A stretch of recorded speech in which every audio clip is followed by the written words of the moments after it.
Radio Kapi. Okapi. Blaise Jean-Marc Kambala.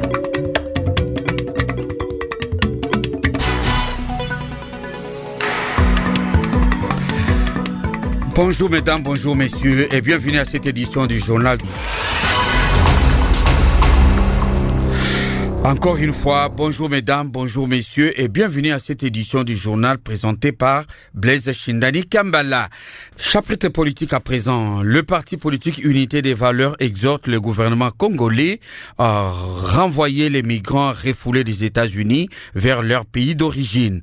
Lors d'une conférence de presse tenue vendredi à Kinshasa, son président national Michel Okongo-Lomena a estimé que leur présence en RDC viole l'article 47 du statut de Rome relatif aux migrants.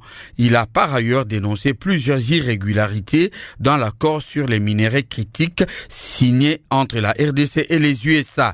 Ce parti politique rejette également toute révision du code minier, de la loi fiscale et de la constitution congolaise liée à cet accord et annonce avoir déposé une plainte pénale au tribunal pénal international pour le Rwanda TPIR pour crimes de guerre contre Paul Kagame, qu'il juge responsable de plusieurs morts dans l'est de la RDC.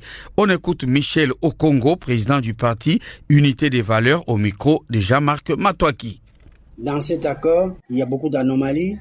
Les représentants du peuple congolais, ça veut dire que les deux chambres des représentants n'ont pas été associés. Les techniciens de la matière, donc je parle du ministère des Mines, n'ont pas été associés. Dans cet accord, vous avez les États-Unis qui nous renvoient et qui nous obligent en quelque sorte à réviser les codes miniers, la loi fiscale et la constitution de la République démocratique du Congo. On nous fait avaler une pilule amère avec l'histoire des migrants.